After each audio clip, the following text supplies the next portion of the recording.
Hello, my people, wherever you are. Very sad day in Africa, very sad day in Uganda. From wherever you're watching us, I'd like to welcome you to our today's broadcast. A day after Museveni, or actually the very day Museveni declared himself the winner of the elections in Uganda. If you're like me, you're feeling very sad, you're feeling very frustrated, you're feeling very angry. And you should be, because I don't know when we're going to get it right. And we continue to get it wrong, and these guys continue to have their way. Today, we're going to have in our studio someone who is very, very important, in the scheme of things. Um, uh, he is someone who and we're going to start broadcasting the live interview that we will have with Omayele Sowore shortly. We're going to have him join us, but we just wanted to start to lay the ground for what we're going to be talking about today. Okay, what I'd like you to do is to go ahead, because this is a very serious issue. I was talking with a friend yesterday, and they were trying to make me understand that a lot of times when we discuss serious issues about Africa, our way forward, politics, a lot of people don't seem to be interested. And another program which we also aired, because we are running we did a 25-hour long transmission and coverage of the events in Uganda. At a time, we just didn't want to update anything anymore. I know a lot of you were worried. You were asking, hey, what is happening? Dr. Chidi, we're not seeing anything. The reason why you were not seeing anything was because at a point they had blocked even the U vote. We were transmitting what the people in the U vote, Bobby Brown and his group, they had created an app that was called the U vote app, and through that app they were supposed to monitor what was happening in Uganda. But these guys, just as wicked as you would expect, after they blocked all internet access, not all internet access, because they allowed access to their own people, but they denied access to different apps, to social media platforms. After they did that inside Uganda, with the help of Alcatel, I think, or is it who I don't know, I don't remember the Airtel. I think it's Airtel, the same Airtel that couldn't that was in Nigeria. They assisted the government, and I hear there's going to be a demonstration to that effect.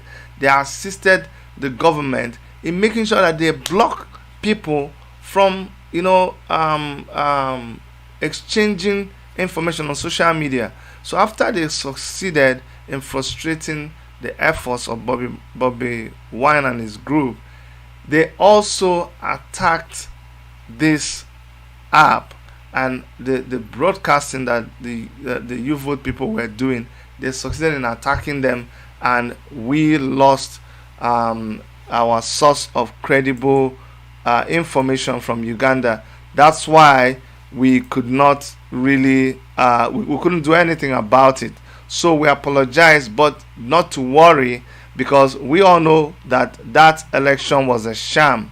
We know that everything that happened there was just a sham. It was a charade. It is not what we expected for it to happen. But today we're very, very lucky that we still have people who are reliable, people who are trustworthy, people that we can still go to and say, hey, help us understand what is going on, because we are confused, we are frustrated. But you see, it's not frustration that will cut it. It's not frustration that will cut it. What will cut it is when we have people who know the game, people who understand what should be happening. When we have these people speaking to us, that is when we can try to make sense out of this whole thing. Because if you're like most people, you're, like I said, you're very angry, you're frustrated, you're wondering, what are we going to do now? What exactly are we going to do? And this frustration can lead you to do the wrong thing. But when you have people who are knowledgeable, when you have people who have been in this, for choice of words, let me call it game, who have been in this game for a very long time. People who understand, who see the behind the scene story. People who can analyze what is going on and say, hey, let me explain to you what you're seeing. When you have people like that, then you're very, very lucky, you're very fortunate. That is where I personally find myself today, because honestly, I was supposed to have come live since, but you won't believe it, I couldn't come live because what am I coming to say? I can't even make headway with what is going on. Like, I'm so frustrated, I'm so angry. I needed to have someone explain to me what was going on. I need to have someone make sense out of this whole thing. And that's why you guys didn't see me, and I had to speak with my boss, my mentor, my leader, Omayele Sowore, before I could make sense out of the whole thing. And I pleaded with him to, because I know a lot of you are like me, you're confused, you don't know what is going on. I pleaded with him to come live and try to make sense out of this whole thing. So, ladies and gentlemen, I would like for you to please help me. I'm gonna try to let me do this. Let me do this. We're gonna bring him in a short while, but just give me a second. Um,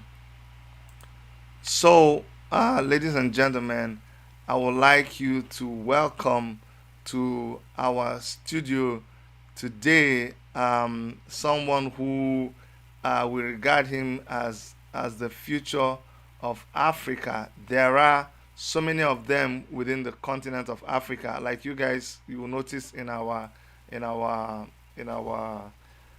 flyer, I put a picture of him, I put a picture of Malema, I put a picture of Bobby Wine. I had put this picture up a long time ago, but now it's beginning to make sense.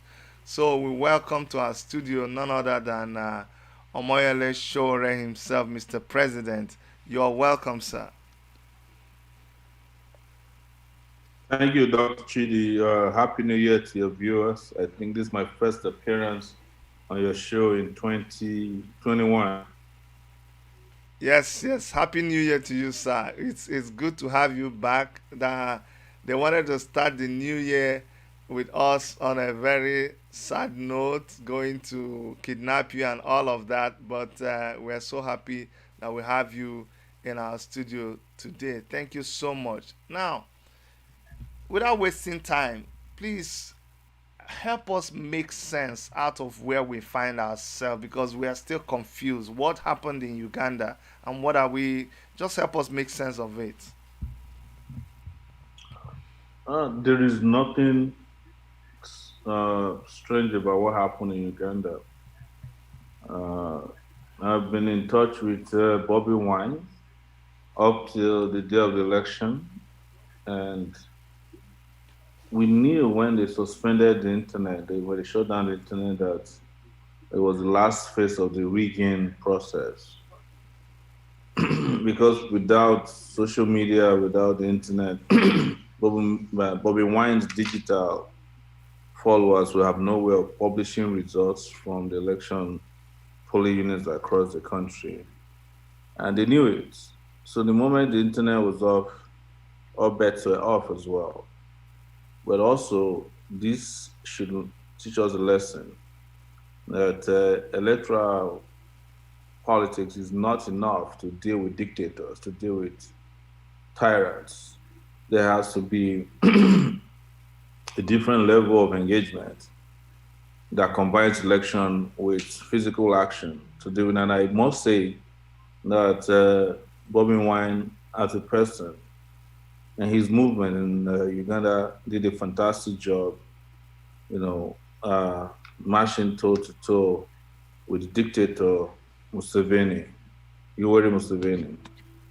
But that's just not enough. And I think it is time for us, those of us who are in the movement in Nigeria, South Africa, and that place in Africa, to come together and look at what happened in, sorry, at what happened in Uganda as a way of holistically reviewing our strategies in dealing with these dictators or people I call dinosaurs on the continent of Africa. You have them in Uganda, you have in Cameroon, you have in Togo, uh, you have in Rwanda, you have in Eritrea, I think Burundi as well. I think the guy in Burundi just died, I mean, some months ago, but he was also uh, not going anywhere. We have them in Guinea and also Equatorial Guinea as well.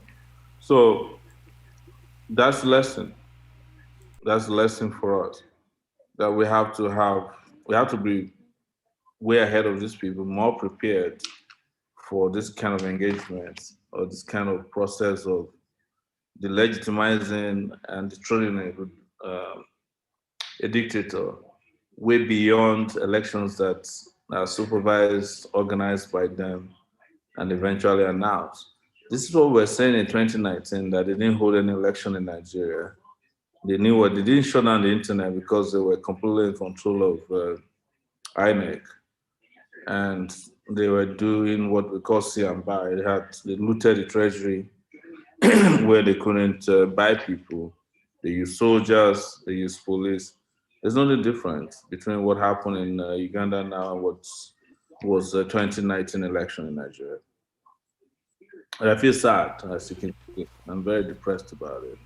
Yeah, yeah. A lot of people in the past and even now, they have always argued that, hey, sure, why don't you just relax and participate in the election? Why are you always calling for revolution? Why are you? What do you think about that? People saying, hey, wait and participate in the election and go through the electoral process for if you're interested in changing things in Nigeria and in Africa. Uh, I would just say, Father, forgive them for they do not know what they're saying. Why is this? Because anybody who understands African leaders, who understand the continent of Africa, understands elections or what I call selections, would know that engaging and participating in elections organized by dictators or tyrants or sit-tight dictators, as you have in Uganda, it's just not enough. In fact, in some ways, you're legitimizing the extension of their tenure by investing your entire life in the election itself. I've heard people saying already in Nigeria, well, why don't you start preparing for 2023? Some people are also canvassing for people to go and register and collect their voters cards. But they forget that Nigeria has passed that level where you vote. You can vote all you want in Nigeria today. It doesn't matter. It is the announcer of the results that's the most important. And that person or a group of persons has nothing to do with your voters card. So if you have 100 million people in Nigeria registered to vote, until there's a revolutionary process that changes the electoral process, you're wasting your time. You can vote all you want, uh, and all the celebrities can ask you to go get a voters cards. But the celebrities are not going to announce the results, and it's those professors that are announcing the results that now decide who is the winner. And when you complain, they ask you to go to courts. And you know what the courts are. The courts are an extension of the executive branch. Like I said on a show a few days ago, Nigeria is a crime scene, and the people running Nigeria are running a criminal enterprise. Hopefully, we can pick one or two lessons from what just happened in Uganda. Because by 3 days ago, there was a lot of excitement in Nigeria that this could be a turning point for not just Uganda, but youth participation in politics in Africa. I imagine how people feel now. They must feel very frustrated, dejected, and depressed at the outcome of the election. In simple terms, what should we do? what should the youths do? I know a lot of people in Nigeria, and it's like I'm trying to repeat what you already answered. But like a place in Nigeria, for instance, people are clamoring for a new party, and I usually don't like to talk about it, but it's time we really call a spade a spade. Asking people, oh, we are registering NYDP, go and join our party. We want to do something that has never been done before, and people accuse you of, oh, all you're interested is in becoming the president. But here you are telling us that it's not even about the electoral process. What should we do now? What should young people do in the light of what happened in Uganda and where Nigeria is right now? What is your advice? I'll divide into two. Ugandans should completely go into revolutionary mode at this point. The ballot has failed them. They must hit the streets and ensure that this guy doesn't enjoy the fruit of his stolen mandate. So, what I don't believe as a person is that if someone successfully robs a bank, society should not look back and say because he wasn't caught at the bank, we should let him spend his loot. You understand? We must still go after him in every way we can to retrieve the loot and make him pay for his actions or inactions. It's the same way Uganda should do. Now, I think the level of social consciousness in Uganda is right now high enough for them to take on this guy and take him out of of their political life. Uh, it will be sounding apologetic if we say we should wait for another 4 years.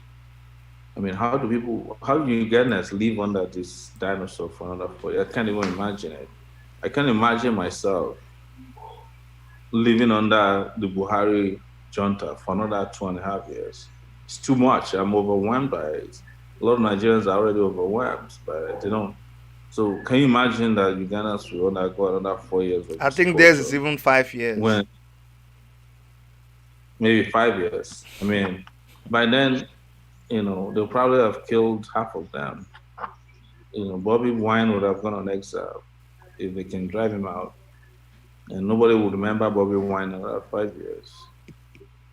But if they can stand up to this dictator now and take back from the dictator the stolen mandates and organize fresh elections, probably change their constitution or do what is necessary, uh, it will be real democracy.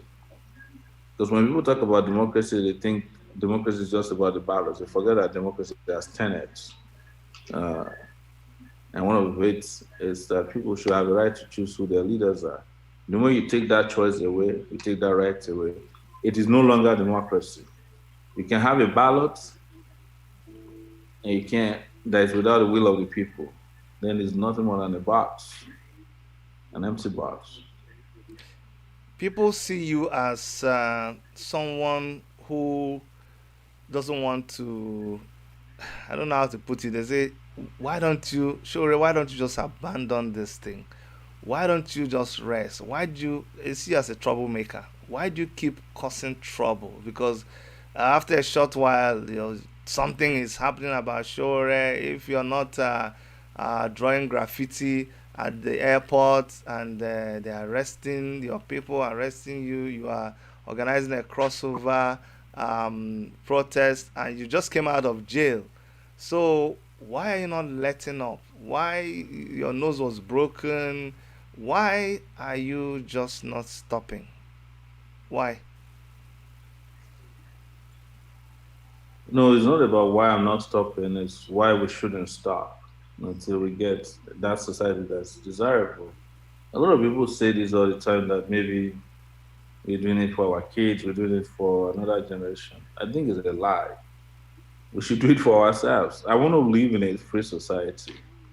Right. Let me take you to the times of slavery.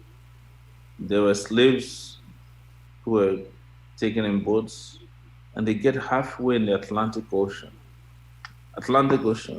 and they confront their slave masters and they say, "We rather die. than go into slavery. They don't even know where they're headed. They don't even know whether it's going to be better than where they're coming from. It's a function of pride, it's a function of will, it's a function of conscience. Because each time they do that, the slave master are discouraged from going back to pick more slaves. There were even people who arrived the US, as you know, Igbos in Mississippi, who had less than 250 meters to go into a plantation, and they deliberately sank their boats. They said they would rather die than become slaves. History does not remember all the people who capitulated and worked in the slave plantations in the US or the UK or wherever they took them.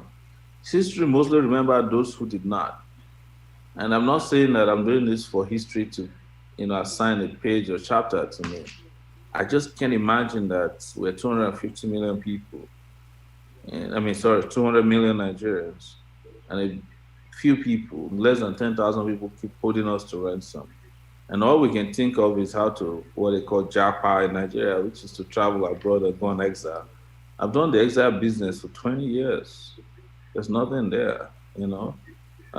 If there's anything there, it's not for me, it's for people who haven't done it, who want to do it. So, and while I was there, it was the same way. I was restless. I was, doing reporting, I was organizing protests against these officials. And now that I'm back, I don't see any reason why I should turn around and be afraid and run away from criminals who are running the country, because if they're the one who should run away, they're the one who should be afraid. So take my broken nose, my detention, and all the terrible experiences I get and repression I take as part of what comes with the territory of what I believe in, my convictions. Um, and like I've said several times, I'm not grandstanding. This is what I believe, and there are people who believe otherwise. There are people who believe that we should cooperate, collaborate, and make money off of misery, and that's their own conviction. But this is mine. This is the path that I've decided to toe in life. So it's a waste of time asking me why are you doing it. Sometimes I don't even know why I do it. I just get to do what I have to do, because most people don't do this because they're afraid. Maybe I'm not. Or maybe even when I'm afraid, I just don't care. I just feel it's more important to do what is right than to be afraid of doing what is right. When we did EndSARS, Nigerian youths showed a lot of courage. They showed a lot of resilience in standing against the oppressive government. And then all of a sudden, after the killing at Lekki, EndSARS seemed to just wither away.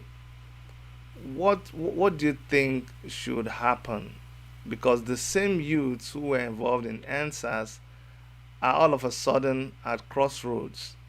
And I always believe that people like you who have been there, done that, there are things that you see beyond what a lot of people have seen. I know you supported EndSARS, you came out there, you were the first person that came out and led the protest in Abuja.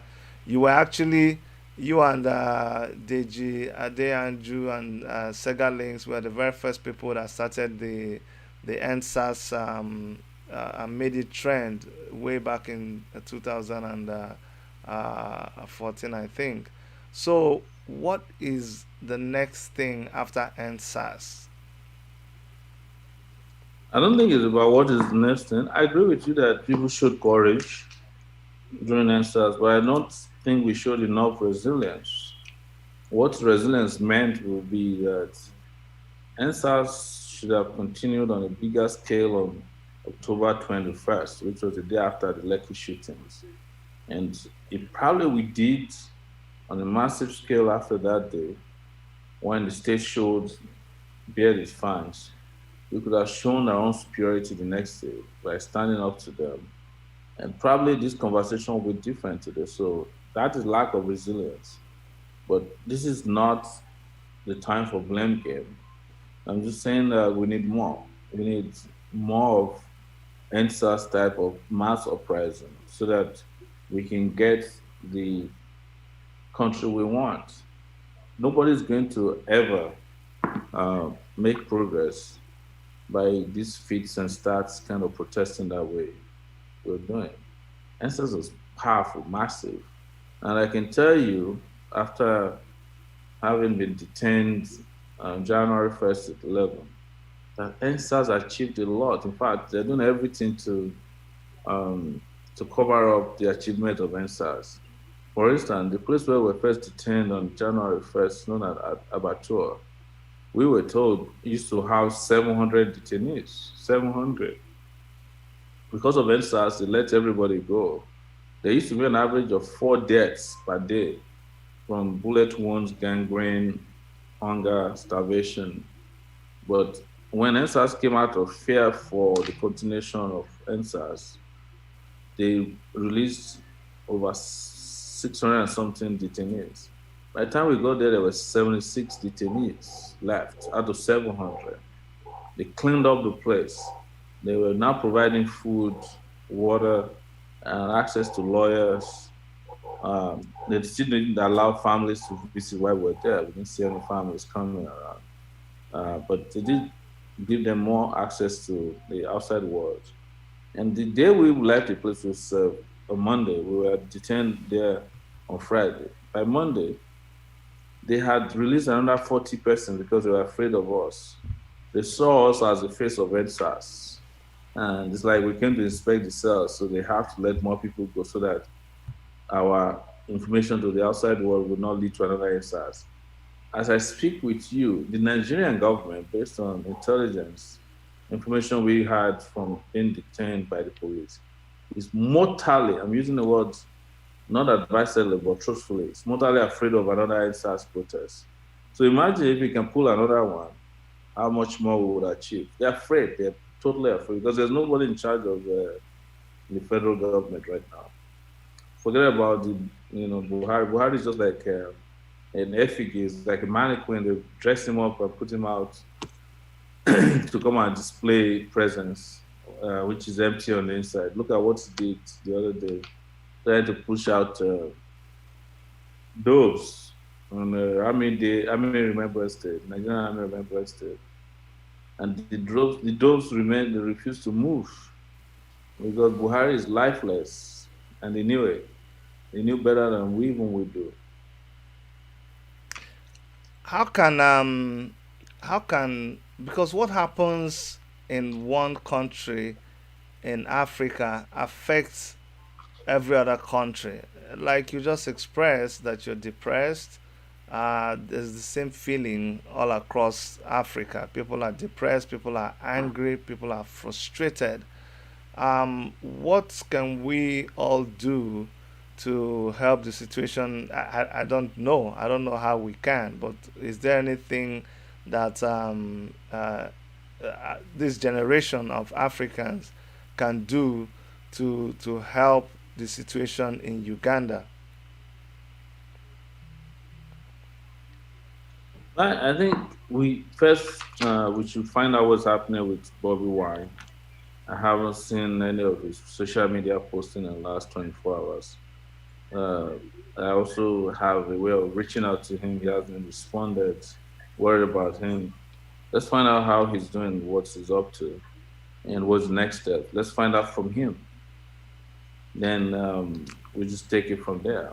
Uh, what we need is an African-wide solidarity for Uganda, and it's not that Uganda is the only reason we should fight. It becomes a symbolism for why we should set out now to ensure that elections matter in Africa and dictators get a quick notice, whether they are in Cameroon, Guinea-Bissau, Ivory Coast, and elsewhere, where they're flexing their muscles.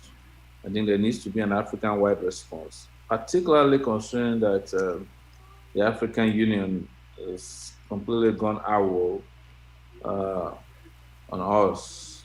and they're not even saying anything about Uganda. And there have been allegations that the West, Europe and America, are the ones who has been pumping up Mr. Museveni's volume over these years, the same way they did with Mobutu Sese Seko and several other African dictators.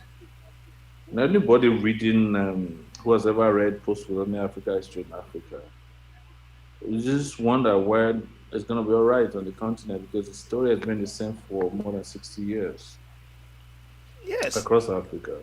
it's quite disturbing.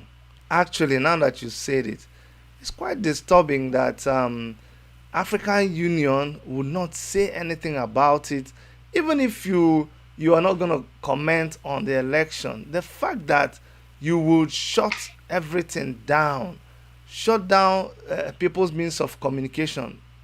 It's shocking that African Union did not comment about it, and a lot of foreign media were not even carrying it the way you expect. And even I think is it European Union that said they were impressed with the conduct of election in Uganda. I was shocked myself. What what does that tell us? Tells us that nobody's going to do it for us except we do it for ourselves. And the African Union is made up of a lot of dinosaurs. Also, it's a cocoa club of dictators. You know, you have Museveni there, you have Buhari there, you have Otara. Is it Otara? Otara in the Ivory Coast. You have the guy from Eritrea. You have the dictator in Ethiopia. So, I mean, you now also have a dictator in Zimbabwe, and I think Zambia or is it Tunisia? I mean, Tanzanian guy is also crazy. So, there's characteristically, these guys, whether they're elected or self-imposed, they act the same way. So, you don't expect the African Union to condemn one of their own. You don't expect that. I know you're very busy. I don't know how much time you have. Can you take some calls from our listeners? Yeah, I can take like 3 or 4 calls, and just because uh, we love your show, I and know. this is always who we come to all the time to talk Thank you to have so real much. conversation. Thank you so much. So, guys, you heard he can allow a few calls. So, go ahead. You know the number to call: +1 647 989 2837. When you call, go straight. Tell us your name, where you're calling from, and go straight to your question. The call lines are ready right now, and I'm sure you would see the number to call on your screen. So go ahead, call right now, and if you have a question for Mr. President Omayele Sowore, please go ahead and place your call and ask your question. Okay. Somebody here was saying Uche Lemchi. Okay, sorry, we have a caller.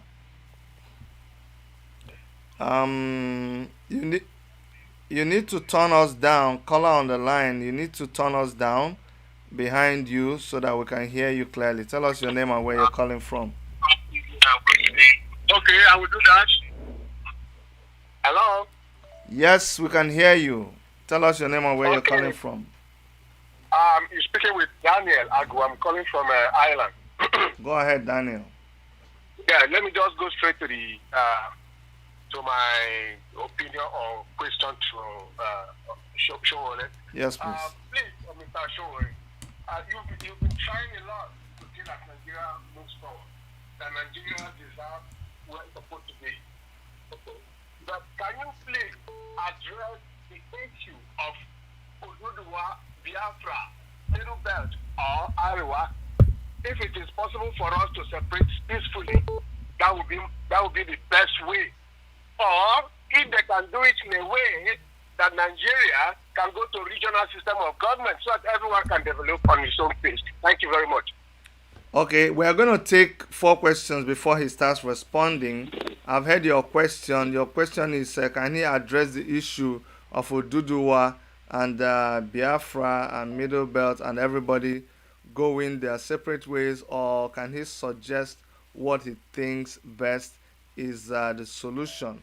Okay, thank you very much. And it will be also good if he can put that effort in fighting for this Oduduwa and other regions. Please, thank you. Okay, you have asked his opinion. You have to hear his opinion before. Yeah. Okay, so Okay, thank you. Let's take another caller. Thank you very much. Okay, caller on the line. Tell us your name and where you're calling from, and go straight to your question. Hi, Dr. Chidi. This is Wale from New York. I have two questions for Mr. Sowore. Go ahead, Wale. First question. There's a lot of new parties by other revolutionaries. I know, like Shane Kuti has his own parties coming up. My question is, how can we form a coalition for 2023 elections? Because if everyone's having their own different parties, wouldn't that split the votes? The second question I have for Mr. Sowore is that if he becomes president of Nigeria, we know Nigeria is currently a very global public health threat to the world as regards climate change. People are like burning their waste, fuel tankers are being exploding. People are even burning human beings in what they call jungle justice. What would be his mitigation strategies to, solve this problem of climate change in Nigeria? Okay, you want to know what he thinks about climate change in Nigeria, and also what he thinks about a coalition with other parties. Okay, thank you. We'll take another question. Okay, thank you very much. All right, we're gonna take two more questions, and we'll give him an opportunity to respond. So go ahead. If you're calling on WhatsApp, they are gonna cut you off. So, but we'll take the call anyways. Go ahead. Tell us your name and where you're calling from. They cut you off. Sorry. Caller on the line. Tell us your name and where you're calling from. Hello? Yes, you're on. Tell us your name and where you're calling from. Thank you very much. My name is Kizitope Adebayo. I'm calling from Paris. From Paris. Go ahead, Adebayo. Yeah. My contribution is to tell Mr. Sowore this issue of Oduduwa. Because if we look at what is happening today, you can see that Nigeria is not what.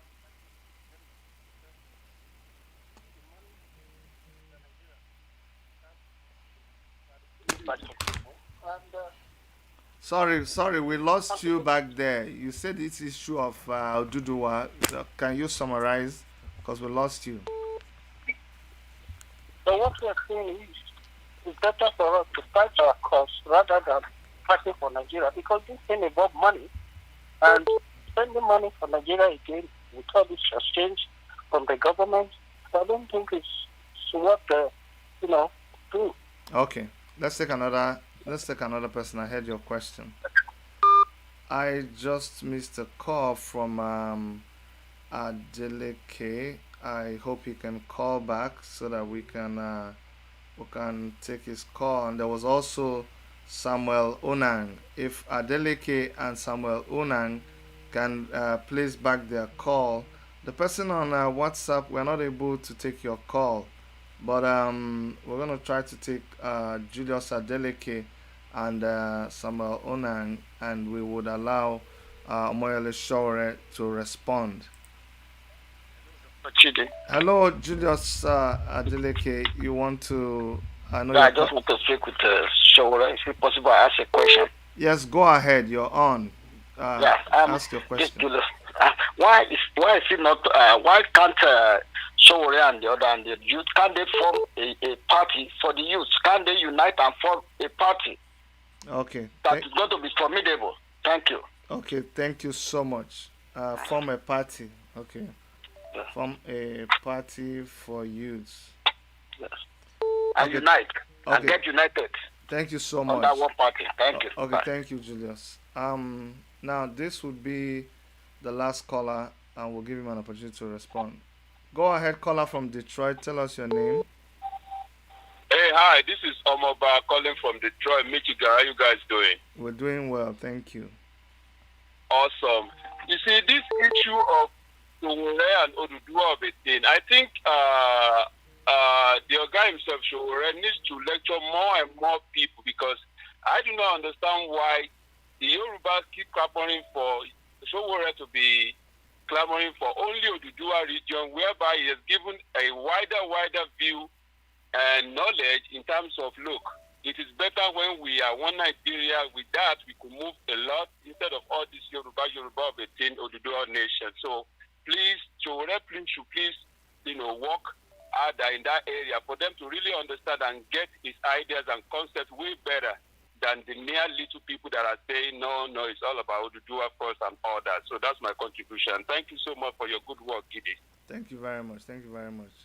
Okay, Mr. President Omayele Sowore, I don't know if you caught all the questions that were asked, but I can I tell took some you. notes. I did take some notes, but the questions are not new. When you talk about the Oduduwa, Biafra, Arewa question, you know that they fall in the category of the frequently asked question. I think I should set up a page where all these frequently asked questions can answered consistently to people so that they don't keep asking me the same question. I have said it that my experience spanned 30 years, and I know for sure that our problem is not breaking up Nigeria, but it's about breaking up oppression. Uh, you can break up Nigeria into how many pieces you want until you break up oppression. Every part of Nigeria that is broken down or broken up will inherit its own oppressive class. My goal is to defeat that class in a wider Nigeria today, such that if we even ever happen to find yourself in an Oduduwa land, you will not have to inherit these despicable elements. Otherwise, when you get to your Oduduwa, you're still going to have to fight the battle. But most importantly, there's a philosophical angle to it that I'm a Pan Africanist. I want the continent of Africa to be one. So I cannot be fighting for breakup of Nigeria into smaller enclaves where I know I will be oppressed and repressed uh, the same way or even worse in the Nigeria that I am today. I keep giving an example each time we have mass protests. What Oduduwa people are doing to themselves or to us. Look at Lekki massacre, right? Who ordered soldiers to come there? Yoruba man, right? Who ordered soldiers to shoot people in Osun State? Yoruba governor. Who ordered the arrest of young people uh, in Ogun State? Yoruba governors. When I was arrested recently, who did they take my case to? Yoruba magistrates. And she kept me in detention for 11 days for no reason. The woman who was in charge of my detention at the police FCID was a Yoruba woman. She opted not to just detain me in the general area, she detained me in a cell inside a cell. When I went to pick up my belongings 3 days ago, she started trying to explain why she did it. I didn't care. But she's Yoruba, it's the same Karo Jire people. So nobody can tell me about Oduduwa or breaking into smaller enclaves. We need men of character. We need people who can run countries, who can run spaces very well. Otherwise, we'll just be looking for this very simplistic solution. I happen to be involved with the same argument with our Yoruba brothers and sisters before October 1. Chidi, you remember? I even went on Mayegun uh, the, where they said they want to break up on October 1. I said, who's breaking up? I don't see anybody here who is organizing. And they said it's going to happen. They pointed me to one guy in Ibadan, Sunday Buho. On October 1, the guy did not even leave the streets. Wishful thinking. I think people who want Yoruba to belong to have his own nation state, they're perfectly entitled to it, their opinion. I cannot begrudge them. I can't hold it against them. I can't disrespect them. But they should extend the same courtesy to those of us who don't believe that the only way out is a Yoruba nation or a Biafran nation. I've been through all this. I've seen it. I've spoken to a lot of our colleagues. Uh, and even if you go today to social media platforms, the people who hate diversity of opinion are likely the people from your part of the world. You're wondering if we have the same nation state, would they let me speak? Would I be going to jail in Nigeria today and end up also going to jail in Oduduwa land? Considering that people don't even tolerate me there, So that's an answer to those questions. But I've answered it so many times I can't remember. New parties. There are no new parties except they're registered. A lot of people have spoken about movement of people by Shehu Kuti. Let's wait until it's registered. If they register it, it's the beginning of the struggle for a party. Dr. Chidi will tell you about forming parties. And by the way, we have a party, the African Action Congress, that you can join, and you know who we are. If you're looking for a party, it's new as well, and it's ideologically sound. But we'll have a chance to talk about what happens to parties if they are progressive in the nearest future. Climate change, fantastic question. But don't forget that even before climate change became a sexy word, uh, Ken Saro-Wiwa had been clamoring for it. So it's not a strange buzzword for us. The fight for the cleanup of Guinea land and the Niger Delta region stem from climate change, and I'm actually a climate change apostle. Before most people who are now very vocal about it thought about it, we had been talking about in our position in climate change is that we should cut cover carbon emission to the lowest, clean up the Niger Delta area of Nigeria, and probably stop exploration of oil and go for renewable source of energy, which we have abundance of, being that we are very close to the equator where there's a lot of sunshine. Um, so some people say form a party. I've answered that we have a party already. Then this idea of fight our cause, fight for Odudua. Let me say this today, Dr. Chidi, and it's very important. If what I'm fighting for now, you don't have sympathy for it, how can I trust you to have sympathy for me if I'm fighting another cause? Uh, you just want me to do what you want, not what I believe. And that's not how to fight. Everybody who believes in Oduduwa should step up. Don't hide behind keyboards. Don't just talk. Work the talk. If need be, come down to Nigeria. If you don't come to Nigeria, organize where you are. Try to do what I do. Whichever one succeed first, I'm fine with you. But the idea that we keep talking down ourselves as if like I'm some little baby who have to be, bottle fed to know what to do after 30 years of fighting. I think we should cut ourselves some slack in that direction and respect that. At 50, I'm going to be 50 years old in actually in 30 days. I think I know enough to know what is good for me and what I want to do with my life. So I think the last question, Dr. Chidi, is same Oduduwa question. Yes, yes, yes, Let me yes, yes. say, I Yeah. respect all the people clamoring for Oduduwa, Biafra, uh, Middle Belt. I understand why they're clamoring for it. I understand. But I also understand that the clamor is not exactly how it's presented to you most of the time. Some of the people who are asking you to clamor for Oduduwa are actually just doing it for political reasons. And the moment they get to power, just like the APC is doing today, they will become your real enemy for clamoring for the same thing. So let's be guided. Dr. Chidi, thank you so much. Whenever you call me, I'll come to the show. So I'm always available. Thank you so much, Mr. President. I really, really commend you. I know you were in a meeting with Wole Soyinka, today again. That was a very important high-level meeting, and a lot of talking was done there. I know you grant interviews. You're always on the phone talking. We're monitoring the Ugandan elections, so we don't take it for granted that you still accepted to come and talk with us, and you just carry on like nothing happened. You were just in detention with a broken nose a couple of days ago. Some people would have said, "No, no, no, no, I don't have time for this. Let me recover."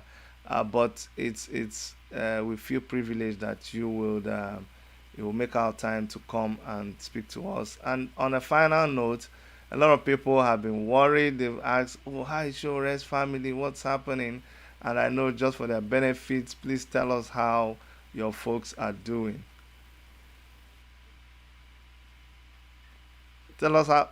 Hello, can you hear me? You mean my Sorry, wife? tell how your Wife, family is doing. I say your folks. How is your family doing? The kids, the wife. they're doing well, considering that we haven't seen ourselves in a year and more than a year and a half now. They're hanging in there, sad, very, very sad and depressing. But the people who are running Nigeria today have no soul. So whatever they can inflict on you, whether death, pain, sorrow, tears, blood, they'll do it, And sadly, even some of their enforcers don't even benefit anything from it, but it's because of those usual primordial reasons. Oh, you you are fighting our townsman, or our ethnic champion, or our religious lord, or you're fighting my friend or crony, or the guy who's my benefactor. That's what drives impunity here. Otherwise, we don't have a case. In a year and a half since we were arraigned before a judge, they've only presented one witness in a year and a half, and the guy even contradicted them. He said there was no it was a protest, there was no revolution, and he didn't even know that Buhari overthrew a government before because he was too young at the time that happened. So the, this is also political. People should understand it. For them, this is an opportunity to hold us to ransom against the next electoral cycle. But as I always say on my Facebook and social media platforms, fail they must. Fail they must. Thank you so much, Omayele Sowore, for coming to our program. It's been a pleasure and honor. Thank you, and please stay safe. Thank you. Okay, bye bye, sir. Have a nice day. Revolution now. Now, Yeah. revolution now, yeah. Okay, guys, so that's been Omoyele Sowore, leader of the African Action Congress and a convener of the Revolution Now movement, and also the convener of the Take It Back movement. There's one thing that he said there. He said that he's been on this thing for 30 years. People should cut him a slack. It's good for you to give your opinion, but sometimes when you give your opinion like you're talking to a baby. He's not a baby.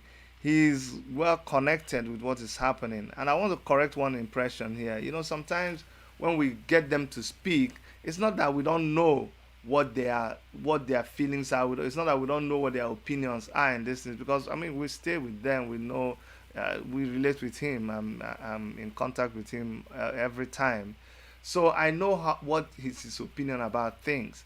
When people say, "Oh, you know what? Shore doesn't care about Oduduwa," no, it's not true. It's just that you need to understand where somebody is coming from. He's a pan-Africanist. There are some levels that someone is operating on that he feels that victory, once success is achieved at that level, it automatically spreads down and takes care of every other thing. When you hear Shore speaking up against what is happening in Nigeria, trying to canvass for equity and fair play in Nigeria, what it means is that for every other person, including the Oduduwa and the Biafran person, that's what it means. I'm going to continue to take calls. We should continue the discussion. I have a caller on the line. Tell us your name and where you're calling from. Yes, Chid, good evening from here. My name is Good. I'm calling from London. Go ahead, sir. Yes, Chid, I appreciate you for your wonderful job that you are doing. Thank you. And for everybody to speak his mind, and then we contribute. What's the most important thing is for everybody to learn and see how we're going to make everything comes good. Sure. And I have to say, first of all, Sowore, I am very sorry for the all the things you have been passing through from the hand of these murderers, you know. For the inhumane treatment they're giving to you last time you were brought, they, you know, injure you. You know, I do sorry about that, because I'm a human being that I feel everybody's pain. I remember when our leader was in detention, sometimes, believe me, I will wake up in the middle of the night, I'll be so angry. Why are they putting this man in detention while Shekau is going free, moving free? Yes, I feel the pain. Sometimes I wake up in the middle of the night, my body will be hot. I feel like to explode. We cried here now. We all cried. That's the pain will make you start crying. Very annoying. Yeah, I am not a person that said, oh, let this person die because of this, that. No. We're all human beings. So that is why I learned, just like our leader always said to us, do not mock anybody that is fighting for freedom or being maltreated. Martin Namdekan always say, do not mock anybody. So, the reason why I called today is this. I want to. There's a time our leader was, protesting for better Nigeria. At least everybody can see the picture there. He was protesting for better Nigeria, but that did not happen, and the Fulani will never listen to you. But there's something that I wanted to ask here, so that I want to ask. Now that Nigeria is becoming something we don't understand, please, I want to know, because the only thing the Fulanis understand is the breakup of the country. That is what they are afraid of. That is what makes them to come to the like try to say something, because they don't understand you to make Nigeria become a better place. No, they don't want to. They just want to keep everybody in bondage. But when you threaten the break of Nigeria, they come out to say, so they run up and down. It makes them go crazy. But let me understand this. Let me say it here. If they refuse to put Nigeria in a better place, at least to let everybody go to the regional place, or to allow the youth to take the affair of Nigeria, this is my own opinion. Either they allow everybody to go to the regional the way it is before, or they allow the youth, just like Sowore is fighting, to let the youth take the affair of Nigeria. Thank you. Because I knew that Nigeria, Fulani will never allow them. If that did not happen, thank you, my brother. What is the next solution? Okay. Because we are fighting for Biafra. Let me help you. What is the next solution? So let me help you here. Thank you. Let me help you. Thank you very much. And this is what I need people to really listen very carefully and understand. Look, because this is where the confusion is. It is not either Nnamdi Kanu or Sowore. No. It's not either fighting for Nigeria to be good or Biafra. No. But it is all of them. And I need you to really listen to what I'm going to say right now, because that's where you people miss it. Sowore has not said that, oh, Nigeria should not break up into tiny pieces. Listen very carefully. What he has said is that for him right now, that if we were to right now be divided into small pieces, because remember, when we split into various units, there will no longer be central Nigeria, right? But guess what? All the bad people that are from Oduduwa land that you see right now in government, in the governors, all of them will be in that Oduduwa state.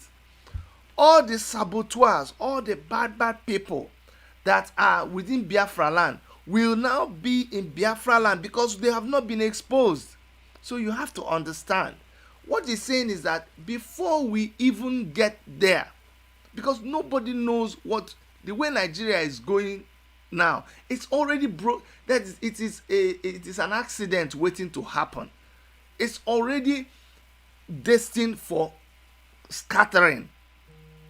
So what Sowore is saying is that before that time even comes, we need to he is fighting the oppressors. Just try to understand. He is fighting the oppressors that when he pulls them down, then the right atmosphere will be created where you now have to have even the referendum. There is no way you can have referendum with these people that are there. There's no way you can have election with these people that are there. You cannot. Unless you decapitate them, unless you dismantle them. Look at what happened in Uganda. Before whatever plan you have, he is saying that before you even go ahead, you have to deal with these people. So something like ESN, you know where I stand, me personally, because we also have our personal things. Something like ESN that is fighting, it is the harassment, the nightmare they are giving to the Nigerian government. It is solidly 100% okay with me. If they succeed, if the Biafran agitation succeeds, what do you think will happen? Nigerian government will have to throw in the towel, resign, or give up. But if they do not give up, if we do not find a way, you have to understand, we are all looking for a solution. How do we take care of these dictators so that we can have our freedom, so that Biafra can have his freedom, so that Oduduwa can have his freedom? What Sowore is saying is that don't pull me to a corner and say it's only when I'm talking only about Oduduwa. No, he said he is fighting a bigger cause that will guarantee that even if it's Oduduwa that you will have it in peace. You'll be able to freely associate, freely do what you want to do with a good constitution that takes care of all the people that are oppressing you. But first of all, you have to get the people who are oppressing you in the larger Nigeria. You have to get them, handcuff them, put them in order. Then we all can breathe. That is where people don't seem to understand what he's saying. I have a caller on the line. Go ahead, tell us your name and where you're calling from. Hello, can you hear me? Yes, we can hear you. Go ahead, sir. Yeah, I'm Dominic calling from New York City. I probably missed a few minutes of your commentary, but I wanted to make a few points because I was seeing a lot of people making comments about Biafra, Oduduwa, and a lot of those things. So my first comment is about Biafra and Oduduwa, and I think a lot of people don't understand that unless you have a stable country or a stable infrastructure, the only way you can be able to achieve Biafra and Oduduwa will be through war. And if we talk to our parents, we kind of realize that it was a very hard time for them. So if you want to have a peaceful transition where you can be able to go your separate ways, you need to have some type of infrastructure. And I think that's what Omayele Sowore is trying to work out. All right. The second point I wanted to make is that a lot of people first have to be converted into believing that we can be able to be self-sufficient without depending on our politicians or the corrupt businessmen around us. I think that's what Omayele was doing in the last election, going into very remote places, talking to people, giving them hope that you can actually have a better Nigeria. Even though, the end product may not end up being Nigeria, it may end up being different countries, you still have to, educate people to understand that you can be able to independently take care of yourself. You don't have to depend on the politicians giving you money. So you have to get people on board first. I've noticed that a lot of international activists, the first thing that they usually do is to talk to people, give lectures, speak to people in the language they understand, go out into remote places, youth groups, convert people first. When they are now on board, then you can start to make big gains. You understand what I mean? So people are always, I think we are very impatient in wanting this whole revolution.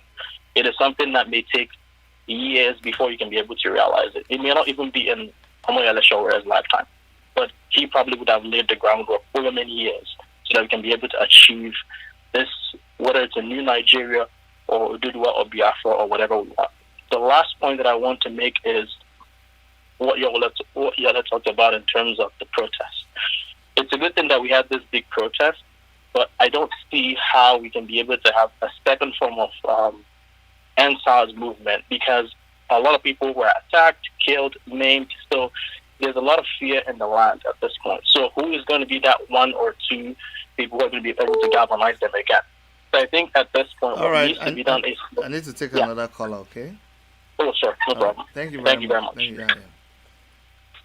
Yes, caller on the line, tell us your name and where you're calling from. Make your point. Okay. My name is Monday. I'm calling from Italy. Go ahead. Thank you, Dr. Chidi. I didn't actually call. I didn't get opportunity to call at the time Mr. Sowore was online with you. It's okay. But it's all good. I guess he's still watching as we are also watching over here. Thank you. Now, for a short period of days now, I'll be contemplating on particular stuff. The Ududua, the Arewa, the Biafra, they are agitating for a good cause. Revolution for a good cause. There's no doubt about it. But I'm bothered on a particular issue now. Now, the money Nigerian government is borrowing now, if there be a separate nation, who will pay the debt? This question, I'll need somebody to help me answer this question. Who will pay this debt Nigerian government is into now, if there be a separate nation tomorrow? One.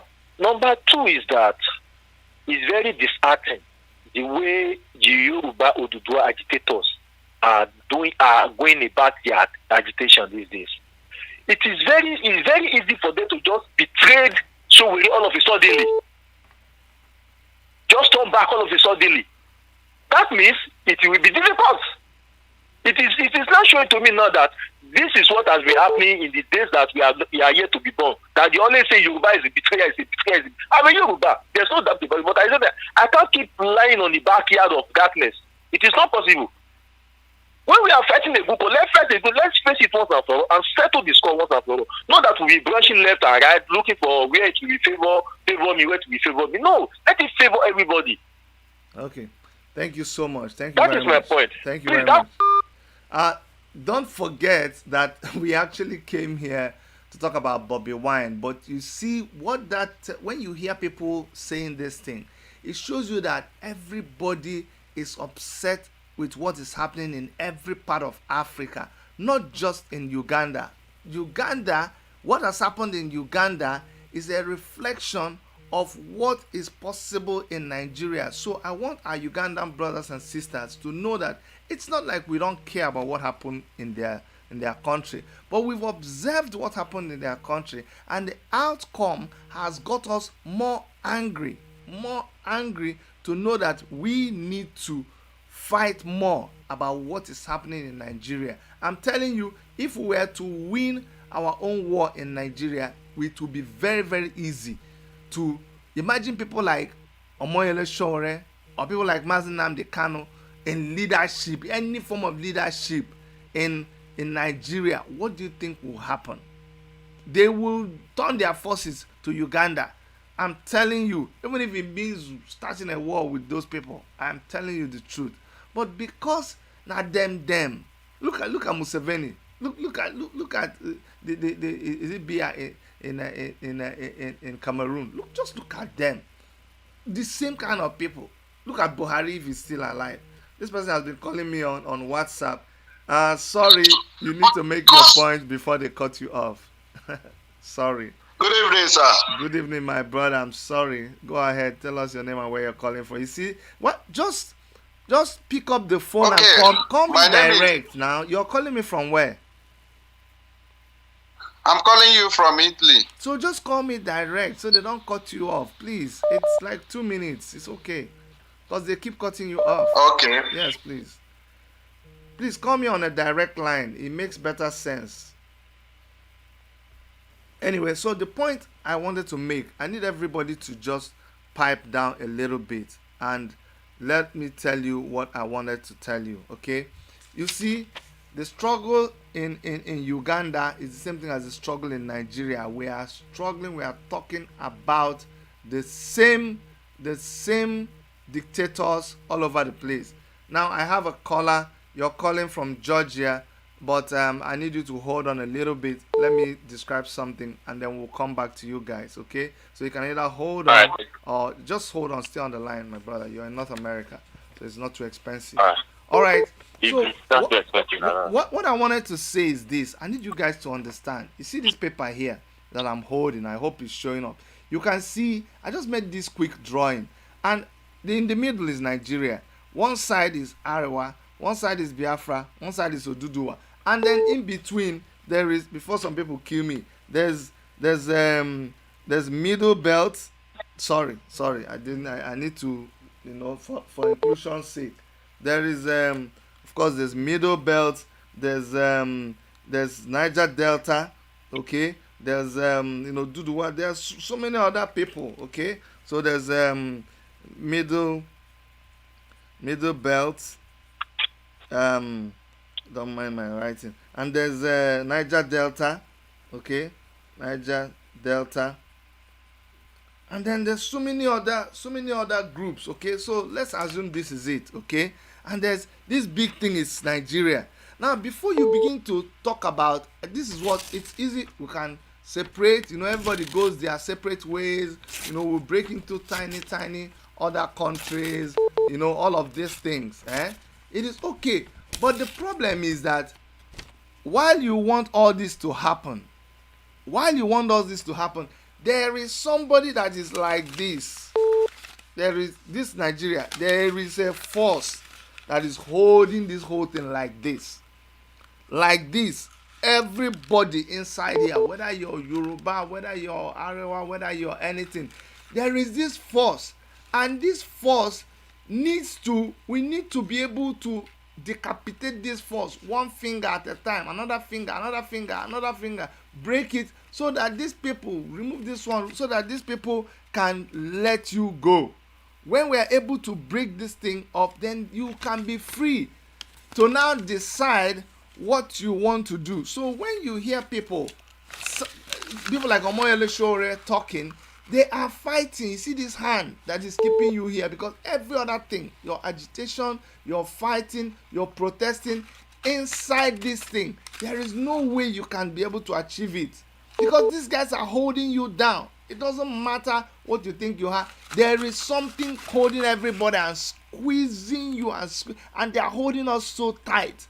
We must find a way to remove the fingers, remove them, then we can be free, and then we will now come to ourselves and begin to decide whether, people will now go and become their own separate state of Biafra, and they will be alone and they will be free. But you see, they are now free. They are no longer held by this person. They are no longer held by this force, because now this force has been broken away, and you can now have your Biafra. You can now go ahead and you can now have your Oduduwa.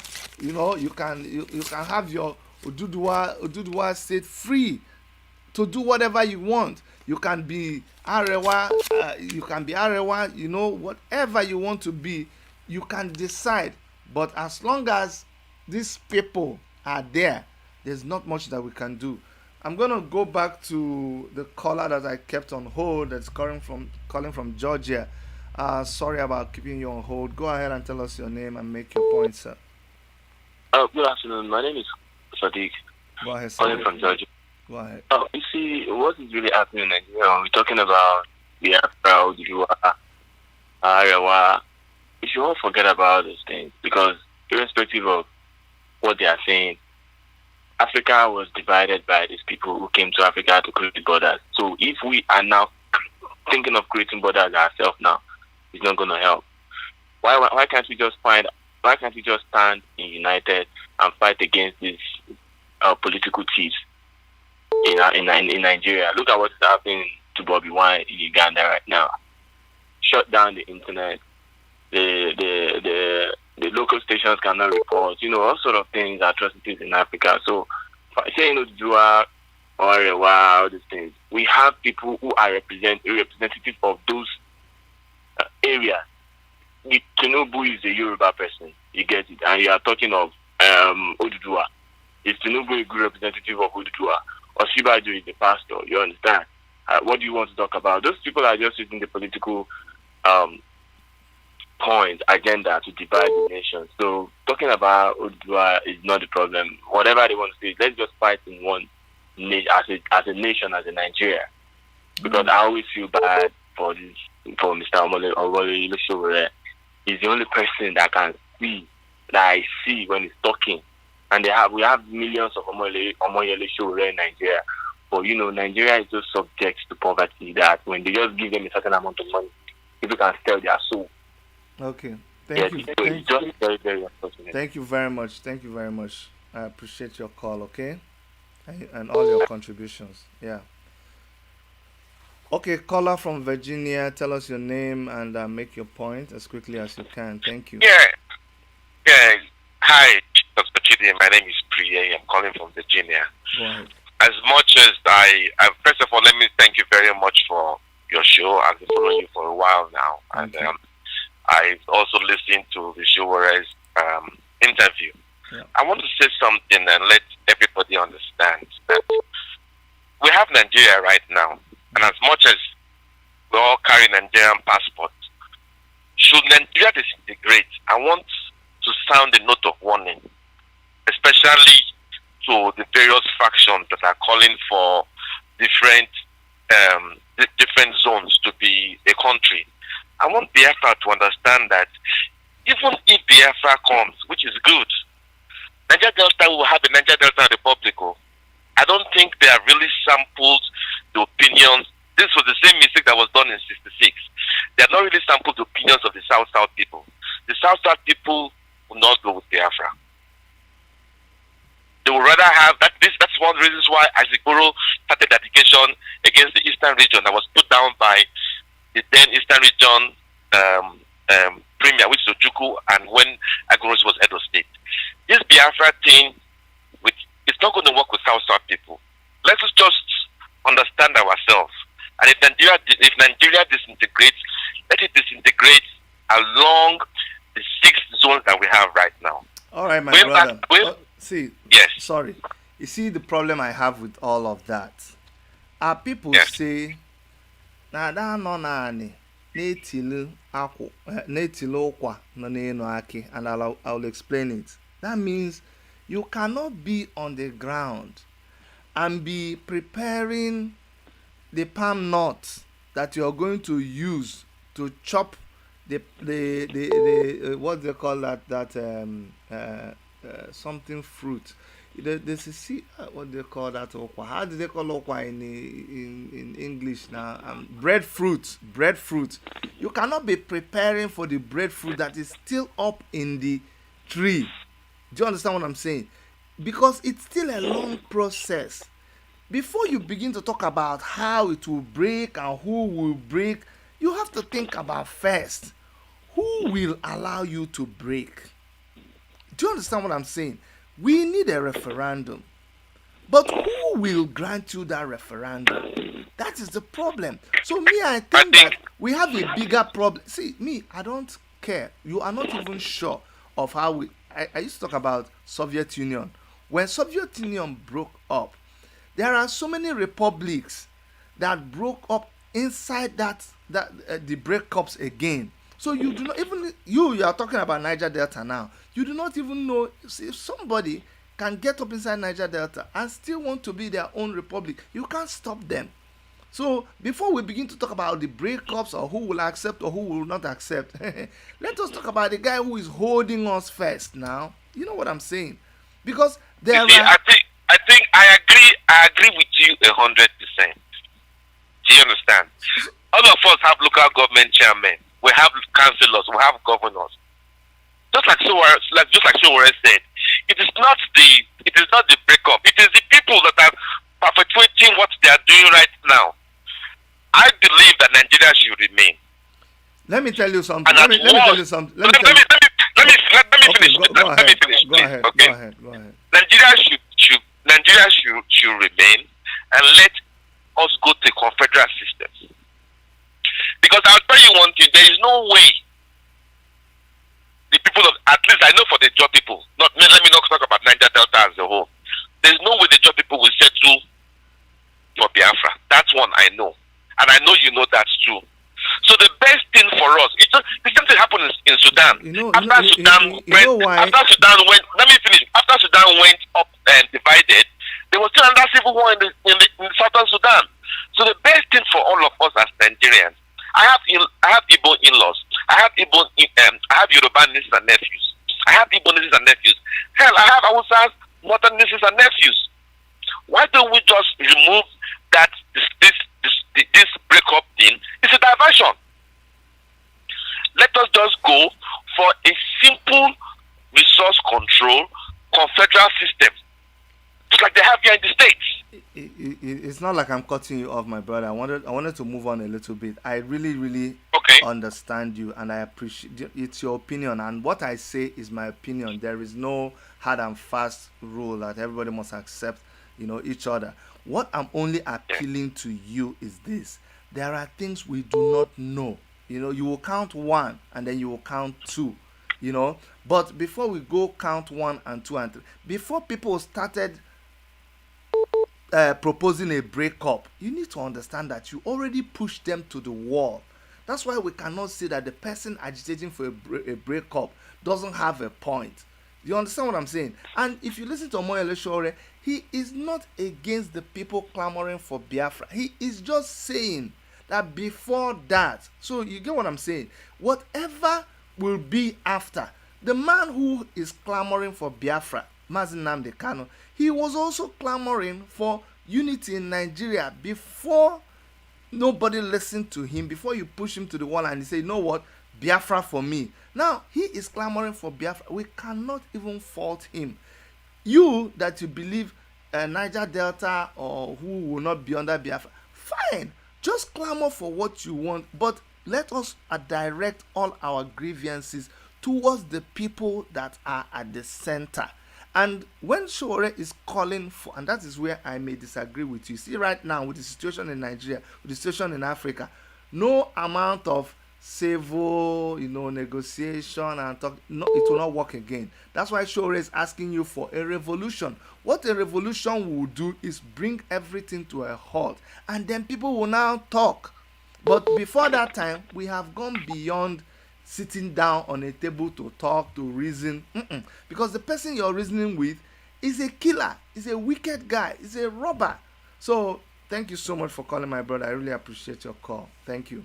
Now, for the rest of us, and for our brothers and sisters, I need someone to call me from somebody who is a Ugandan, somebody who is from other parts of Africa. Please, I need to take a call from you. Anybody that wants to call, if you know you're Nigerian, please don't call. I want the next call to come from someone who is an African. Either you're from Uganda, or you're from South Africa, or you're from Zimbabwe, or you're from every other African country. I need our Ugandan brothers who are watching right now to understand what is going on. You can see by the things that we are speaking about that we are in the same place you find yourself. Now, caller on the line, I hope you're calling from, they're not Nigerian. Are you Nigerian? No, I'm not calling from Europe. I'm calling from Europe. I'm saying, are you from Nigeria, Biafra? Yeah, I'm from Nigeria. Then you need to. I'm a Yoruba. No, please give us a few minutes. We want to take calls from our brothers and sisters from other African countries. So please, I need someone to call me that is not Nigerian.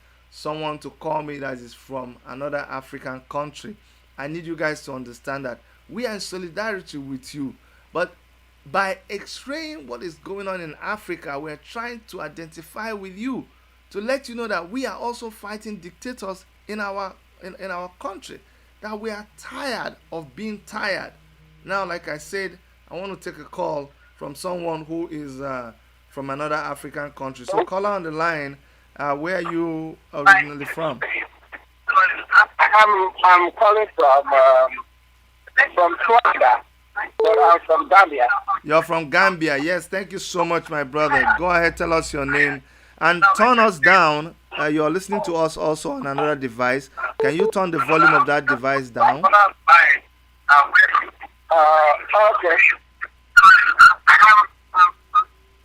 Can you hear me now? Yes, we can hear you. Tell us your name and where you're calling from and which African country you are from.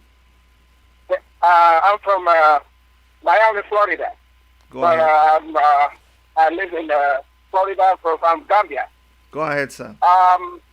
Yeah, I've been following Mr. Omayele Sowore, yes. And I really like the guy. He's a very, very strong person. And but the reason why I'm calling is because this guy, I think he needs to channel his fight also with the justice system in Nigeria. Because I think Mr. Buhari is not the only person to fight. Why? Why do you think so? Yeah, because if you see what is happening in America here, yes. When Donald Trump bring the fraudulent case to the justice system, they do their job and they throw all the case out of the system. But that is in the American system. Do you understand that in Nigeria? Yes, I know. The court is not independent in Nigeria. So how can you fight something that is already under the pocket of the president? In America, it's different. Why I said that is that I know, because in Nigeria too, because why everybody is coming to America is because there is a justice system. And in Nigeria, everybody is the Hausa or Yoruba or the Igbo people. Yeah. Everybody wants one thing, which is justice. And if there is a justice system that is working properly in the middle, everybody will benefit. And that is what Omayele Sowore is actually fighting for. I follow this guy every time. He is a very strong person. Nobody can break him down. But the rest of Nigeria, they need to understand this. There's nobody who can face all these demons in system or the political system like this guy. Because this guy is not a friend to all the corrupt people. Exactly. And when you corrupt, you can go say the truth. Thank you so much. The Nigeria people need to realize this guy is a savior for Nigeria, but I thought it will not be too late before they know. Because after this guy die now, they will be telling, hey, this boy is a very strong character. This person is a good guy. Thank you, sir. Let me take another caller. Let me take another caller, okay? Thank you very much. Thank you. All right, caller on the line. Tell us your name. I hope you're not Nigerian. This is Victor calling from Chicago. I want to hear from our brothers who are from the other African countries. So can you call back? Oh, sure. Sorry about that. Thank you. So please, our callers, I want to hear our brothers that you don't have to be calling from Uganda. You don't have to be calling from Africa. But if you are a native of any of the African countries, or you're even just black, but you're not Nigerian, I want to hear from you. I want to hear how you feel about the Ugandan elections. We don't want to forget the fact that people in Uganda, they are bleeding. In fact, for that, you can even call me through WhatsApp. If you are calling and you're not Nigerian, I will give you that privilege of calling on WhatsApp. But I need to hear someone who is Ugandan, Zambian, South African, Togolese. We just heard from someone from Gambia, but Zimbabwe, anybody from another country, Ghana, please call. I want to know how you feel about what is going on in Uganda. A lot of our people don't realize the pedigree of Omayele Sowore or how he is seen in the eyes of the rest of Africa, and that's why sometimes we want to put him in a corner, bottle him up and tell him this is where we want you to sit, this is what we want you to say, this is what we want you to do. It doesn't happen that way.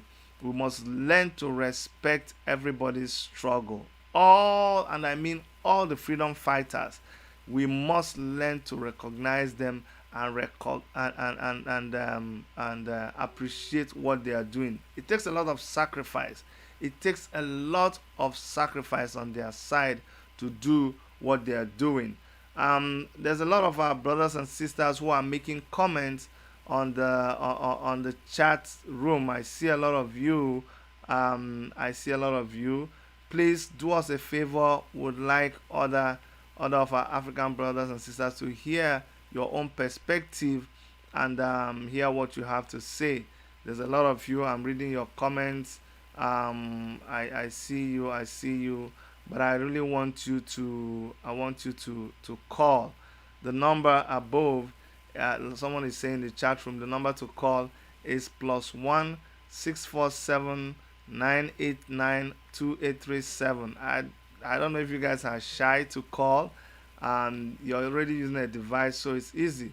Like I said, if you don't want to call direct line, I give you the option to call through WhatsApp. I would accommodate WhatsApp calls because I just want to hear from our brothers and sisters. You're watching me right now, but you come from any other country in the continent of Africa.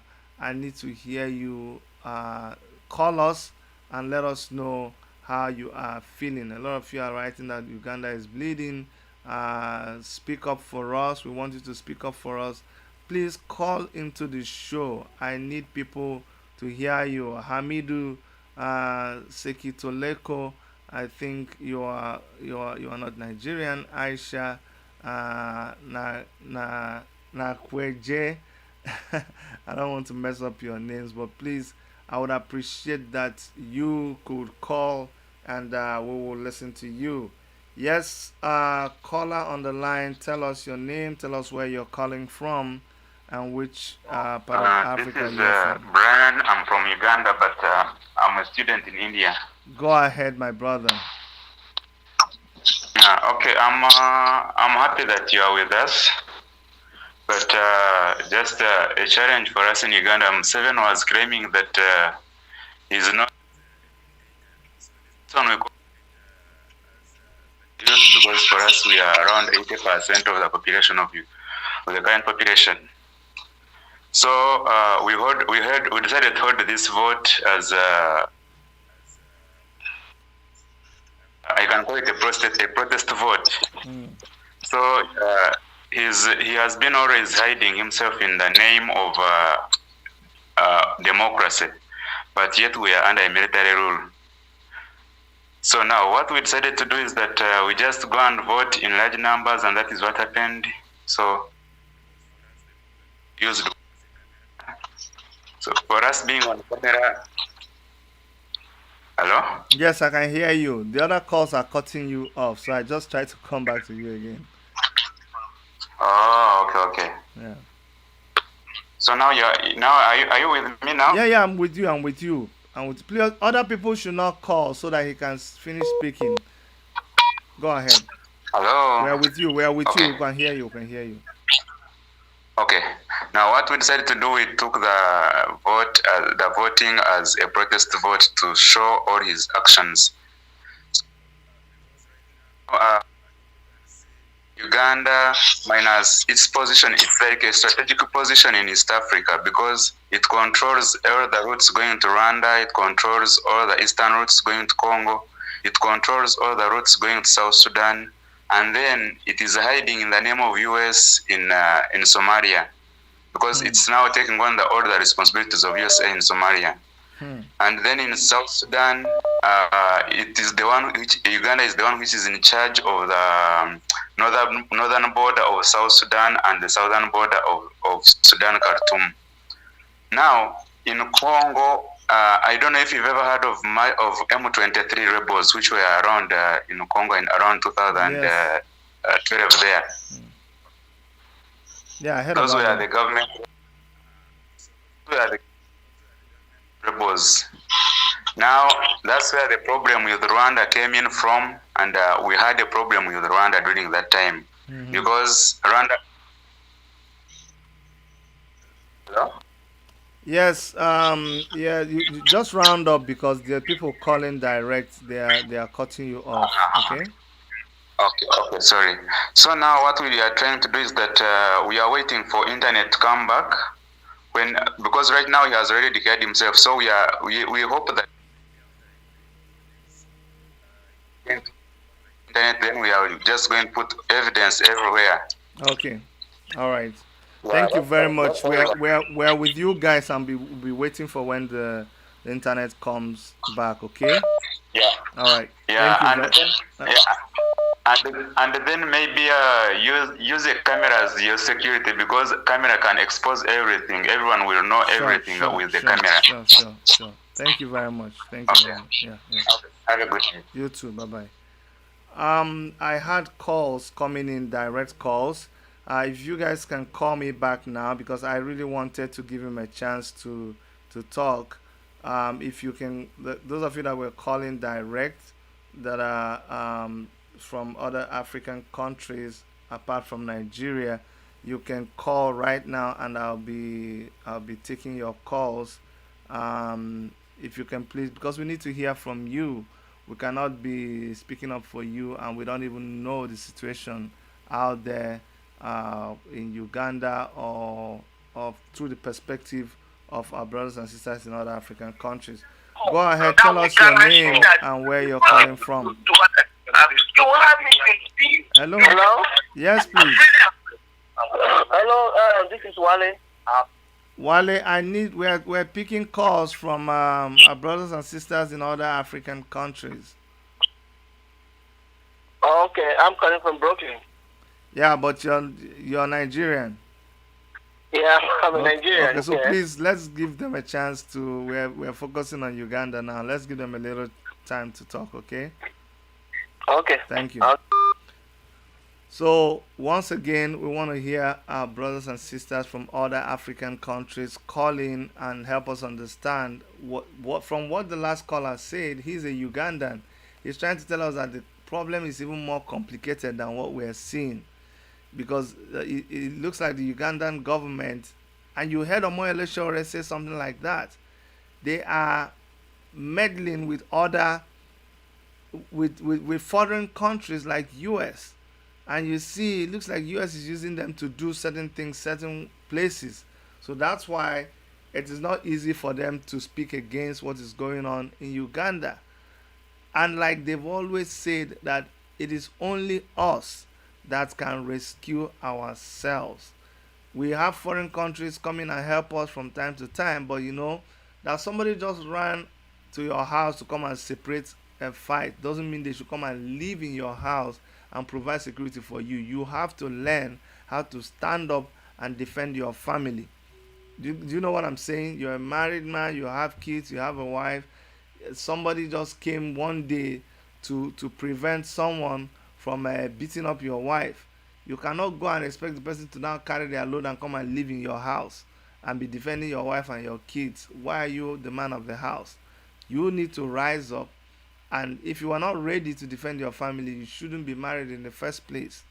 Why am I saying this? When you're a nation and you call yourself a nation in Africa, your citizens must rise up and defend their nation, even from internal threat, like somebody like Museveni, who is a threat to his own country, to his own kingsmen and women, to his own generation, and getting himself entangled with foreign countries to perpetrate all the evil he's perpetrating on his people.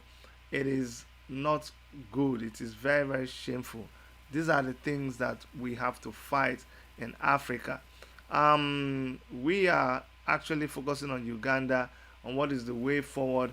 I know Bobi Wine put out a statement. I need to push out that statement so that we can, I think we have that video on our channel, but I'm going to wait to receive that video. I would want to play that video for you so you see what Bobi Wine has said concerning the elections in Uganda. He made a statement. He made a statement about the elections, and I'm going to play that video for you. I'm going to ask that the video be sent to me, and then I will be able to play the video. We need to hear what he has to say, and that's why we're also asking our brothers and sisters who are listening to call in and let us hear what you think from your experience that we should be doing. We are doing our level best, but sometimes when you hear from the person who is directly involved, you will know what to do or what to say. Caller on the line, tell us your name, where you're calling from. Yes, hello. You are talking to Solomon. I'm calling from Uganda. Oh wow, Solomon, you're calling from Uganda. That's awesome. How are you, sir? I hope you're safe. Yeah, as I talk right now, Uganda is somehow safe, but we are still doubting because the way the vote went through was not all that what we expected to come out. Uh, the president-elect, which he has been forged or with a rich vote, has come out, and he was like, this time round, he's not going to favor someone. He's not going to be. I actually, the way he's talking is like he's showing sign of developing a heart of fighting with Ugandans. Oh yeah, they know their time is up, and you guys must realize that the military he has, the forces of oppression that he has, there's no way they can be more than the population of Ugandans. So we're just trying to tell you people not to be afraid of the intimidation, not to be afraid of all the harassment, because whatever we can do from outside, we will be able to do it. And that's why we are stretching our arms to you. Even if in the past we have not collaborated on certain levels, we are going to do that collaboration more. Whatever you guys need to do in Uganda, with the help of your comrades outside Uganda, we are more than ready to do that right now. That's why we are having programs like this, and we are seeking to hear from you.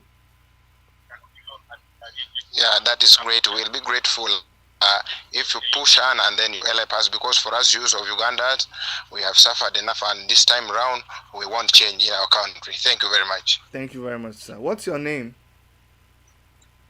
I'm called Solomon. Thank you so much, Solomon. Thank you very much. Yes, you see what we're talking about. If this kind of call doesn't break your heart, I don't know what kind of heart you have. This is someone who is saying, please, we are tired, we need help, please come and help us. And it's really, really very touching. They are so tired. They are really, really tired. This guy, the kind of hold he has on that country, it is something else. And it is very, very, it's very, very shameful that such an old man who have that kind of hold on his people and not even bother about their welfare. And you can see from what the man is saying that his new posture now is like he's going to fight Ugandans. You see, I'm not surprised. This is what they do. Now that they have succeeded in putting him back into power, the election has also exposed to them the level of consciousness of their citizens. So now they are scared. I know. They are scared. They are afraid. So they are going to come back, tougher and with harsher measures than they used before. So we know what they're doing is expected, but I think they do not understand that this is 2021. I heard they hacked. They've not seen where they go into all their systems and they hack them. And we have very, very smart people around the world that can do a lot of damage without being physically there. But let us listen to Bobi Wine and what he has to say after the election. I think it's audio, but let's just listen to what he has to say.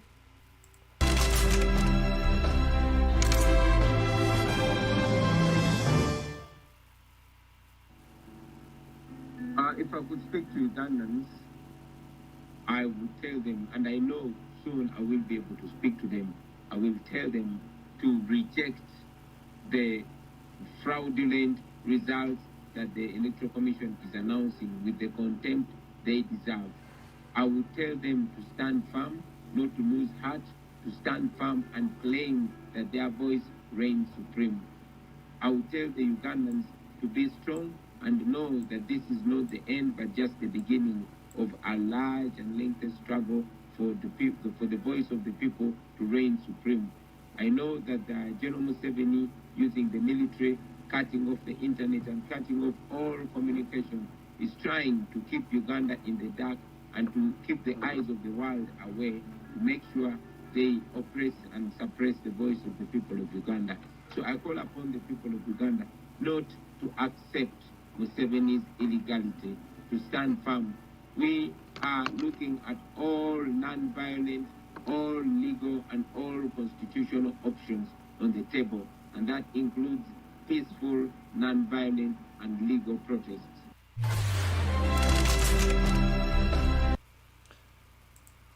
Okay, so that was Bobi Wine. I don't know how he was able to get that audio out. As you guys know, that he's under arrest. The government has clamped down on him. They've been molesting members of his party. They've killed a lot of them. They've suffered a lot. What you are seeing in Uganda is more like what happened after the EndSARS. They're trying to break the spirit of the people, and we as their African brothers and sisters must do all we can to help them. Okay, I think we can do this for maybe another 10-15 minutes. I will take calls now from anybody. You want to say something. You don't have to be from Uganda. You can be from any other African country. You can be black, white, Hispanic, anything that you identify with. You can call in and make your voice known. Africa, it's really time for you to wake up. We must wake up. These guys, they make us look like we are foolish, we are stupid. Just look at. You need to look at Museveni. Look at him. He's been there he was there when Bobi Wine was 4 years old. Can you imagine? 4 years old. That's when he became the president of that country. He has now ruled for about 36 years. Now he is being signed on to rule. So by the time if he were to end this tenure, by the time he's done, he would have ruled that country for 41 years. 41 years in power. It is a big shame to us in Africa, and we must do something about it. We must do something about it. I'm telling you. I'm telling you.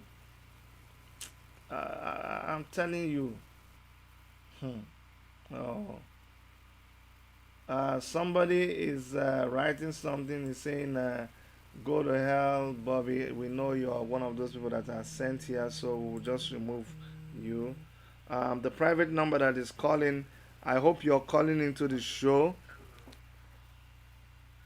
Are you calling into the show?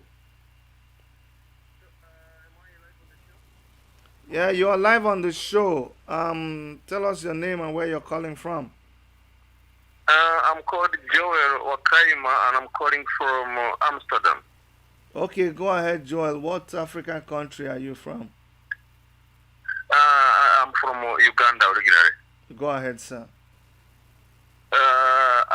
Thank you very much.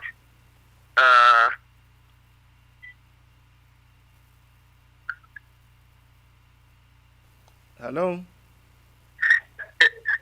Yes, I was saying thank you very much for this wonderful program that you have given us to contribute to the ever-ailing African continent. Yes. But particularly in Uganda, you guys who living far away from Uganda, there are things which you have missed to know. This is a country which welcomed this man in '86 massively. People dancing on the streets. having lived through so many turbulent years, this man had some brains. Everybody thought he would do something. But as early as 1987, the gentleman had started behaving like a murderer. Actually, he murdered a very, very prominent professor called Dr. Kaira in 87. Yes. We're talking about Museveni, right? Yes. Okay. Yes. Yes. He murdered a person who had for years struggled to help younger people. That's the professor. He wasn't just a rebel, but he was a professor, a classroom teacher. So this is the time we should have seen that this guy had no agenda for the country. But the international community continued to leave this man aside. They gave him a lot of aid. They gave him everything. Actually, he had collected more money than all other regimes combined previously. We have tried to resist. We have written letters. We have demonstrated. We have written to the UK. We have written to the US. They don't really respond to our calls for rescue. Now here we are. The man is just murdering everybody on the street. He has embezzled every money. He is a very corrupt man. He has used his family and friends to amass welfare. He has buildings in Singapore. The UK government is aware that this man has been amassing welfare in the UK. The Prime Minister, who is currently Prime Minister, was in Kampala to congratulate a man who had just massacred 151, I think the previous month. He had massacred 151 people in Kasese. So the UK is saying one thing with one side of the mouth and doing something else with another side of the same mouth. That's very unfair. At least the EU this time, we cried and they didn't go to Uganda to observe the elections, which was good. That was good. But we ask yourself, what else can they do other than just refusing to go to Kampala to legitimize the elections? They're not going to do anything more. They're going to walk on as the man again roasts the whole country as he enters his 90s. So we are crying for two. It's a double tragedy. The man is dying after killing so many people, and then the son is warming up to continue the massacre, the death, the murdering of human rights, the wanton disappearance of people. The boy is simply talking arrogantly. Everybody is watching. The tweets all over the place. His voices are all over the place. He's swearing to crush anybody who can stand in his way. So the trans community is still waiting. I'm on record having gone to Brussels to cry there. They allowed me to talk to them, yes, but they didn't do much. They didn't do much. I told them, why can't you cut the aid? I know we are going to suffer as ordinary people, but the only way you can try to be winged, remove some wings from this. Let me take some other callers, okay? Thank you so much for you actually opened our eyes to the situation in Uganda. But thank you so much. We appreciate your calling us, and please stay strong, and keep. You have my number. Keep letting us know what we can do to support you guys. You know, please. We are standing behind you, and we must stand with each other. Okay. Thank you very much. Thank you very much. Thank you. Yeah. That was a brother calling from Uganda, direct from Uganda. You must understand that if your brother is suffering, you cannot just look the other way. Africa never had borders. Africa was just a huge land, and people moved freely to wherever they wanted. It was the colonial masters that came and divided us into Uganda, Mozambique, Cameroon, Nigeria. We didn't have borders before. And so Africa is where every human being started. Go and check it, white, black, wherever you are. We all started from Africa. And we are the people who understand brotherhood. We must watch out for one another. These people, it looks like there's actually 2 tribes in the whole of Africa. You must now begin to understand. When you see African behind me, a lot of you didn't understand. You didn't understand that this project was beyond Nigeria. This project was beyond what you're seeing, but we just had to start from our own Jerusalem and Judea, and then we'll go to the rest of the world. That's why as things begin to progress, as we continue to expand our horizon, we are beginning to reach out to our African brothers and sisters. We must be able to save Africa as a whole, and we do this by saving our own bases. Those times are past when our colonial masters dictated for us what we must do. We must understand that power belongs to the people. There is nothing we cannot do if we are united. And that brings me to the issue. I'm going to try to bring the former representative of our African Union. You guys know her. What is African Union doing about this? What is the essence of the African Union? Isn't this a shame that African Union is not doing anything about this? It's very shameful.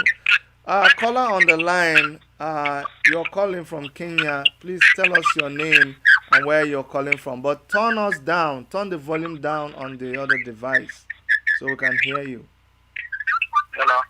Yes, can you turn down the other device so we can hear you? Oh, okay. He turned himself off completely, but he was calling from Kenya.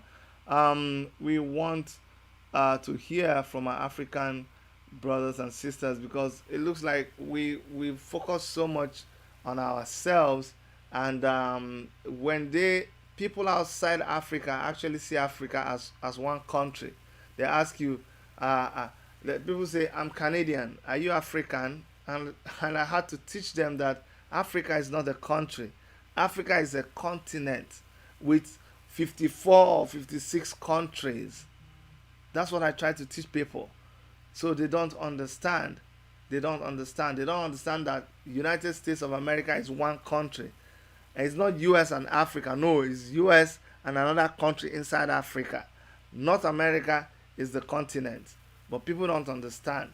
And it is because we allow Africa to be treated like the whole country that Donald Trump calls it. And of course, he had every reason to be calling us that, because look at what our African leaders do.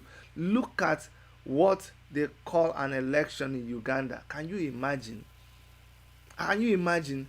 If you know you're going to do something and what you're going to do is pure, why would you turn off the light? Why would you turn off the light? You are talking with someone, you say, I want to touch you somewhere, but I need to turn off the light. Would you trust that person? Why would you turn off the light on social media and the internet in Uganda if you did not have any ulterior motive? And then you will ask, why would all the other people, why would other countries sit back and watch that happen and not say anything? Why would African Union sit back and watch that kind of thing happen and not say anything if they are not complicit in this whole thing? That begins to tell you that our problem is even bigger than what we're seeing. Now, if there's another caller that wants to call, please go ahead and call, and we will round up this our broadcast. We want to continue to appreciate Omayele Sowore, who spoke up against what is happening in Uganda, and who is in contact with Bobi Wine, and who is a Pan-Africanist. He cares about what goes on in Africa, and his vision is a Pan-African vision that goes beyond Nigeria. And we must understand that when you see Omayele Sowore's activities in Nigeria, don't restrict him to Nigeria. His vision is a vision that cares about whatever you are telling him to care about right now in Nigeria. Omayele Sowore's vision captures all of that. But of course, so many freedom fighters, they get misunderstood, they get misjudged, but they eventually get understood. Hello, go ahead, sir. Tell us your name and where you're calling from. And you need to turn down the device behind you or beside you. Okay. Yes, is it better now? It's better now. Go ahead. Yeah, God bless my brother. You're doing a great job. Thank you, sir. I've been monitoring this election going on that just ended in Uganda. Yes. How long are we going to continue like this in Africa? Yes. Must we continue to be slaves? What can we really do to tell these our African leaders that enough is enough? God has blessed us with everything that human beings needed. But we still go out. Poverty has sent many of us outside the countries, outside the African continent to suffer. We've been praying. Is it that God is not hearing our prayers? But I know that God answers prayers. But the problem is that what God has given us the power, the intellect to do, it will not come down from heaven to do it for us. Mm-hmm. And at the same time, how long shall our security officers, the so-called police, armies, how long will they continue to support the dictators? And then they too are suffering as well. Their children are suffering. Their wives are suffering. Many police officers, I can tell you, if they carry out DNA tests among police officers in Africa, they will know that many of them, their children does not belong to them. But they still go ahead every day to work with these dictators, fight for them, kill those people who are ready to help them out. Look at what they are doing to Sowore. Look at what they are doing to Bobi Wine. Nobody, we don't need anybody we don't need a seer to tell us that Bobi Wine won that election. It's a landslide victory yeah. for Bobi Wine. Yeah. But I told somebody that that guy will not win the election because the structure on ground will not permit him to win the election. But I just pray that God will protect him and his wife. I saw the video clip of how his wife was dragged on the floor by a police officer, a woman for that matter, a police woman, dragging her and beating her in the glare of the whole world, and the whole world was watching. It's okay, my brother. Thank you so much. Honestly. Thank you so much for your contribution. The OAU too, they sold Gaddafi out. And Gaddafi won, but now I can tell you, the so-called Libyans, if they can see a quarter of Gaddafi now, or what they were enjoying when Gaddafi was there, they will grab it with their both hands. But they are suffering now. It's okay. Anyway, I'm done. Thank you very much. Thank you, sir. Thank you for calling in. Yes, I want to thank everybody for being on the program. I want to ask you to continue to support us. For those of you that joined us for the first time, do me a favor and make sure that you click subscribe. If you cannot do it on your mobile phone, if you cannot do it right on this program, don't forget. In fact, I'm going to pause.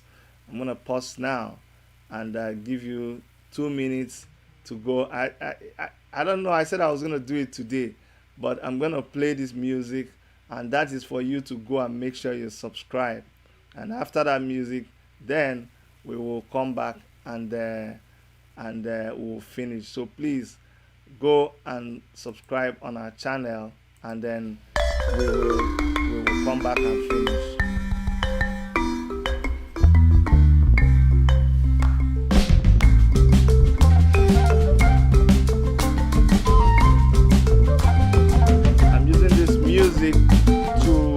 Try to tell our brothers and sisters in Uganda that we are with them. We support you. We don't want you to be discouraged. We want you to know that this fight is not only your fight. This is a fight that everybody is going to fight with you. You guys will lead the charge and we will follow. But we don't want you to be depressed. We don't want you to be discouraged. As you're listening to this music, I need you to be encouraged. It is not the end of the line. It's not the end of the line. It is not the end of life. You guys must continue. You must continue. You have our support. We will continue to disseminate information about what is going on there. Uganda is really bleeding. Uganda is bleeding, but we are there to support you. Don't let anybody discourage you. Please, please, please. I want everybody to support the Ugandan people. And like I said, make sure you subscribe to our channel. And at the end of this song, which is in a few seconds, I'm going to end the program. Thank you so much. Thank you so much. Thank you so much.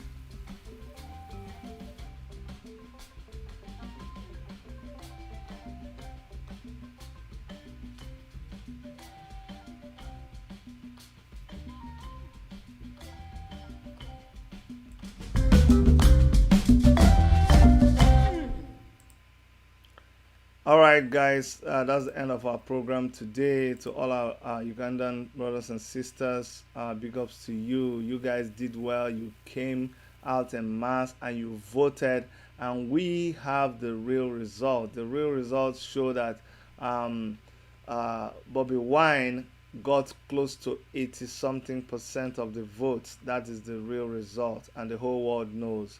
And we will be watching to see what's going to happen in the coming weeks.